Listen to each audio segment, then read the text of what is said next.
घर बाहर से बिल्कुल नॉर्मल दिखते हैं, लेकिन कभी कभी उनकी दीवारों में कुछ ऐसा छुपा होता है जो हमारी सोच से भी कई ज्यादा डरावना है। यह कहानी दुनिया के सबसे मशहूर पैरानॉर्मल इन्वेस्टिगेटर्स एड और लॉरेन वॉरेन के एक ऐसे केस की है जिसे वो अपनी लाइफ के सबसे खतरनाक केसेस में से एक मानते थे, the Donovan family haunting. Ted और एलन डोनोवन अपने बच्चों के साथ रिसेंटली एक नए घर में शिफ्ट हुए थे। एक अच्छी लोकेलिटी में एक आम सा दिखने वाला घर। शुरुआत के कुछ महीने सब कुछ एकदम नॉर्मल था, पर 19 साल की पैटी डोनोवन को नई लोकेलिटी में एडजस्ट करने में दिक्कत हो रही थी। पैटी के ज्यादा दोस्त नहीं थे और उसके मॉम डैड उस पर और उसके छोटे भाई पर बहुत सख्ती रखते थे। अपने अकेलेपन को दूर करने के लिए पैटी एक उइजा बोर्ड घर में ले आई। उइजा बोर्ड एक खतरनाक गेम था जिससे आत्माओं से बात की जा सकती थी। पैटी ने उइजा बोर्ड से पूछा कि क्या कोई आत्मा उसे सुन सकती है, तो उइजा बोर्ड का प्लैंचेट तेजी से यस पर चला गया। पैटी ये देखकर और क्यूरियस हो गई और उस आत्मा से अलग अलग सवाल पूछने लगी।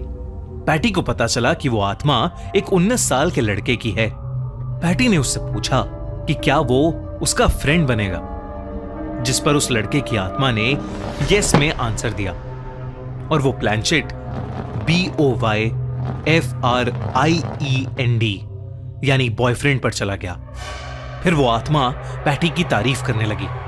उस आत्मा ने कहा कि पैटी दूसरी लड़कियों से ज्यादा सुंदर है। धीरे धीरे हर रोज पैटी उससे बात करके खुश हो जाती थी और वो सच में उस लड़के की आत्मा को अपना बॉयफ्रेंड मानने लगी। और फिर एक दिन पैटी ने उस आत्मा को उसके सामने आने के लिए कहा। जैसे ही ये हुआ, पैटी के कमरे की लाइट्स फ्लिकर करने लगी, लेकिन पहली बार प्लैंचेट नहीं हिला। और उस दिन के बाद डोनोवन फैमिली के लिए सब कुछ बदल गया। इस कहानी में और आगे बढ़ने से पहले मैं आपको यह बताना चाहता हूं कि द कॉन्जोरिंग लास्ट राइट्स, जो एड और लॉरेन वॉरेन के आखिरी केस पर बेस्ड है, वो अब जियो हॉटस्टार पर अवेलेबल है। ये उनका एक ऐसा केस है जिसे वो कभी सॉल्व नहीं कर पाए, द स्मर्ल्स फैमिली हॉन्टिंग। जैसे इस डोनोवन केस में पैटी की लाइफ में एक उइजा बोर्ड आया, वैसे ही द कॉन्जोरिंग लास्ट राइट्स में स्मर्ल्स फैमिली की लाइफ में एक मिरर आया था जिसने उनकी पूरी जिंदगी ही बदल दी थी। पर ऐसा क्या था इस केस में जो वॉरेन्स उसे कभी सॉल्व भी नहीं कर पाए? जानने के लिए इस वीडियो के बाद जल्दी से जियो हॉटस्टार पर जाना और देखना the Conjuring last rites, English, Hindi या अपनी प्रेफर्ड लैंग्वेज में। Streaming now only on Jio Hotstar. घर में अजीबोगरीब चीजें शुरू हो गईं। रात के सन्नाटे में जब सब लोग सो रहे होते थे, दीवारों के अंदर से जोर जोर से ठक ठक की आवाजें आने लगी। ये आवाजें किसी पाइप या पड़ोसी की नहीं थी, बल्कि फैमिली मेंबर्स को ऐसा लगता था जैसे कोई घर की दीवारों के अंदर से उनसे कुछ कह रहा हो। एक रात जब सब लोग बैठकर डिनर कर रहे थे, तो दीवार पर लगी फोटो अचानक नीचे गिरकर टूट गई। अगली सुबह जब मिसेस एलन डोनोवन उठी, तो घर की लगभग सभी दीवारों पर खरोंचें थीं, जैसे किसी ने उन्हें रात भर बैठकर स्क्रैच किया हो। साथ ही घर में एक बेहद अजीब सी सड़े हुए मांस और सल्फर की गंदी बदबू आई और फिर अचानक चली गई, जैसे कोई किसी मरे हुए जानवर को एलन के सामने से लेकर गया हो। धीरे धीरे वो स्मेल पूरे घर में सारे फैमिली मेंबर्स को आने लगी थी। चाहे खिड़की खोल लो या एग्जॉस्ट चला लो या फिर परफ्यूम छिड़क लो, वो गंदी बदबू उनके घर से जा ही नहीं रही थी। उस दिन टेड डोनोवन जब बाथरूम गए तो उनके होश उड़ गए। नल से पानी की जगह खून जैसा गाढ़ा लाल लिक्विड निकल रहा था। उन्होंने फौरन प्लम्बर बुलाया और पाइप्स चेक करवाए। प्लम्बर के हिसाब से वो पुराने पाइप्स की जंग का लाल रंग था। उस समय तो प्लम्बर उसे ठीक करके चला गया, लेकिन फिर ये बार बार होने लगा और घर में हर एक मेंबर के साथ होने लगा। घर के हर नल से वो लाल गाढ़ा लिक्विड निकल रहा था। अब तक जो बस आवाजें और बदबू थीं, वो धीरे धीरे और खतरनाक चीजों में बदलती जा रही थीं। मार्च 31, 1974 की रात सब फैमिली मेंबर्स ड्राइंग रूम में टीवी देख रहे थे जब पूरे कमरे की लाइट्स अचानक से फ्लिकर करने लगी और टीवी अपने आप बंद हो गया। एक 6 फुट लंबा 100 किलो भारी ड्रेसर जमीन से हवा में उठा और घूमने लगा। कुर्सियां और तस्वीरें हवा में तैरने लगीं। एक काले साए ने पूरे घर की दीवारों को घेर लिया था और घर में एक अजीब सी गुर्राने की आवाज गूंजने लगी।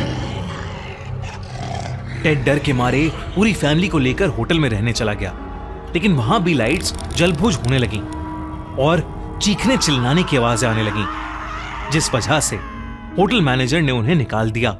जब वो वापस घर आए तो घर पूरी तरह तबाह हो चुका था। घर के कालीन और बिस्तरों पर क्लीनिंग फ्लूइड्स, शराब और परफ्यूम गिरा हुआ था और दीवारों पर गंदी गंदी गालियां लिखी हुई थीं।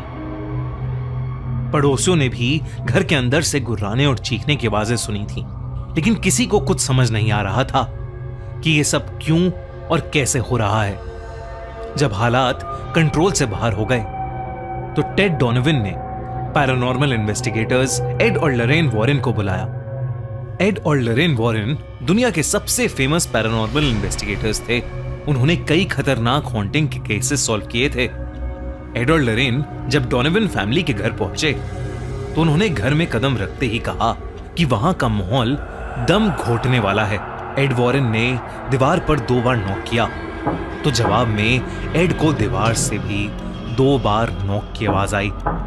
घर में वो गंदी बदबू अब भी आ रही थी और नल से अभी भी वही लाल गाढ़ा पानी निकल रहा था। इन्वेस्टिगेशन के दौरान लॉरेन को पैटी के कमरे के पास एक बड़ा सा काला साया हवा में फ्लोट होते हुए दिखा। उसकी आंखें लाल थीं और लॉरेन उसे देखते ही बहुत कमजोर महसूस करने लगी, जैसे कोई उससे उसकी एनर्जी खींच रहा हो। तभी वहां एड आ गया और वो साया गायब हो गया। घर में बच्चों ने बताया कि उन्होंने कई बार एक काले साए को अपने बिस्तर के पास खड़ा देखा है, बल्कि मिसेस डोनोवन ने भी कई बार उस काले साए को किचन में महसूस किया है। वॉरेन्स ने प्रेयर्स और अपने रिचुअल्स शुरू कर दिए, लेकिन जब भी वो प्रेयर्स और रिचुअल्स स्टार्ट करते, घर की दीवारों में जोर जोर से ठक ठक शुरू हो जाती। उनकी कैंडल्स और दिए अपने आप बुझ जाते। वो जो भी आत्मा थी वो नहीं चाहती थी कि वॉरेन्स वहां पर हों। हमले बढ़ने लगे। एक रात जब मिसेस डोनोवन सो रही थीं, तो उन्हें ऐसा लगा कि जैसे कोई अदृश्य हाथ उनका गला दबा रहा हो। जब लाइट जलाई गई तो उनकी छाती पर खरोचों के निशान थे। वॉरेन समझ गए थे कि यह सिर्फ एक हॉन्टिंग नहीं है, बल्कि एक इन्फेस्टेशन है।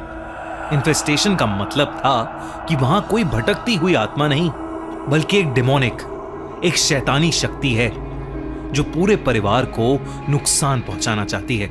लॉरेन ने यह भी बताया कि यह आत्मा इस घर से अटैच नहीं है, इसलिए वो होटल में भी उनके पीछे आ गई।